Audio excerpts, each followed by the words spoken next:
Assalamualaikum warahmatullahi wabarakatuh. Kami dari kelompok 4 akan mempresentasikan hasil tugas yang telah kami diskusikan bersama. Berjudul Sejarah Perkembangan Bimbingan dan Konseling di Indonesia.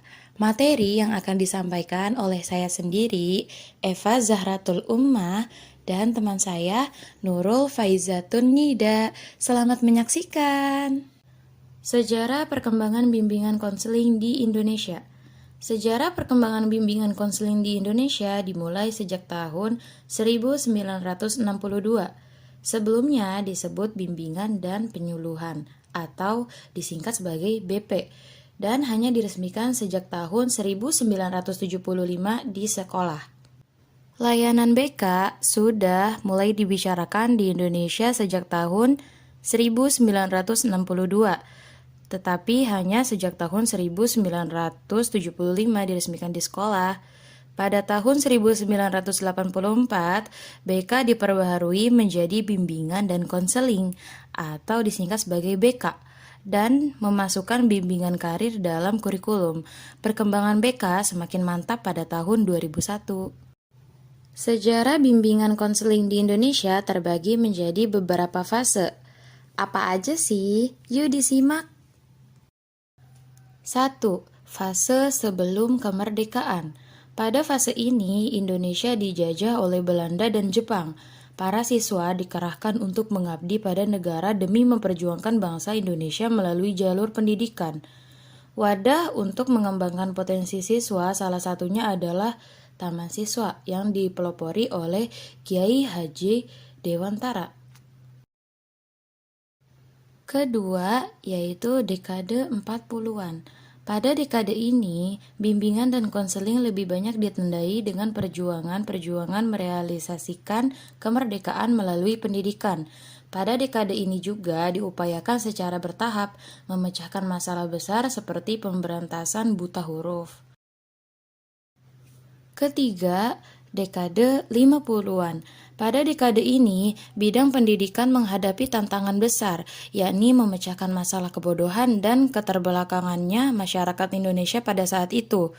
Kegiatan bimbingan pada masa itu lebih dikerahkan agar membuat para siswa agar berprestasi. Yang keempat, dekade 60-an.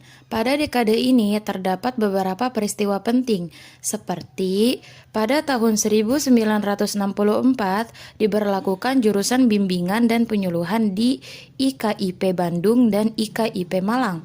Pada tahun 1975, Konvensi Nasional Bimbingan 1 di Malang berhasil menelurkan keputusan penting, yaitu terbentuknya organisasi bimbingan dengan nama Ikatan Petugas Bimbingan Indonesia yang disingkat sebagai IPBI. Pada tahun 1984, disempurnakan bimbingan dan konseling di dalam kurikulum. Pada tahun 2001, perkembangan BK semakin mantap. Selain itu, pada tahun 1996 sampai 1999, model bimbingan dan konseling perkembangan merupakan model yang cukup efektif dan mampu memperbaiki mutu layanan bimbingan dan konseling di sekolah. Model ini memiliki kelayakan untuk diterapkan di semua jenjang pendidikan. Namun, beberapa prodi BK pencetak sarjana bimbingan dan konseling di Indonesia masih tetap. Perkembangan bimbingan konseling di Indonesia. Perkembangan bimbingan konseling di Indonesia pada tahun 2001 telah mempengaruhi masyarakat secara signifikan. Berikut adalah beberapa contoh pengaruhnya. 1. Meningkatkan kualitas pendidikan. Perkembangan bimbingan konseling di Indonesia pada tahun 2001 telah membantu meningkatkan kualitas pendidikan di sekolah. Bimbingan konseling membantu guru dalam mengarahkan potensi siswa agar siswa mampu mengoptimalkan kemampuannya untuk mencapai keberhasilan di zaman modern yang sangat penuh dengan tantangan. 2. Meningkatkan kualitas anak didik. Bimbingan konseling di Indonesia membantu mengatasi masalah sosial yang terjadi di masyarakat seperti penganiayaan anak, pelecehan seksual, dan lain sebagainya. 3. Meningkatkan kualitas karir. Bimbingan konseling di sekolah membantu siswa dalam mengembangkan potensi dan kecakapan-kecakapan yang dimiliki, baik intelektual, sosial, fisik, motorik, maupun efektif emosional. 4. Membantu mengarahkan potensi siswa. Bimbingan konseling di sekolah membantu guru dalam mengarahkan potensi siswa agar siswa mampu mengoptimalkan kemampuannya untuk mencapai keberhasilan di zaman modern yang sangat penuh dengan tantangan. Perkembangan bimbingan konseling di Indonesia pada tahun 2001 telah membantu masyarakat dalam mengembangkan potensi siswa, meningkatkan kualitas anak didik, membantu mengarahkan potensi siswa, meningkatkan kualitas pendidikan, dan membantu mengatasi masalah sosial.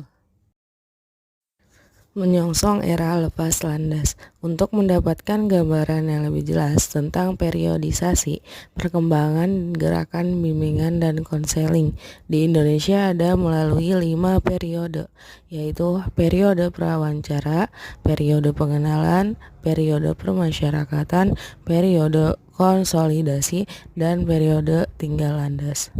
Prayitno 2003. Kesimpulan, sejarah perkembangan bimbingan dan konseling di Indonesia berawal dari pengembangan di negara asalnya, Amerika Serikat. Perkembangan ini dimulai oleh banyaknya pakar pendidikan yang telah menamatkan studinya di negeri Paman Sam dan kembali ke Indonesia dengan membawa konsep-konsep bimbingan dan konseling yang baru. Perkembangan bimbingan konseling di Indonesia dapat dibagi menjadi 7 periode, mulai dari periode sebelum kemerdekaan, periode ketentuan ekonomi, periode modern, dan lain-lainnya. Selama periode ini, bimbingan dan konseling masih merupakan hal yang baru bagi bangsa Indonesia. Tetapi kita telah memiliki pengalaman dan pendidikan terkait bimbingan konseling sejak dulu. Perkembangan bimbingan konseling di Indonesia terus berkembang dengan meningkatkan kualitas dan kuantitas tingkah laku seseorang yang terlihat dalam bentuk bertambahnya kualitas dan kuantitas kemampuan seseorang dalam berbagai bidang.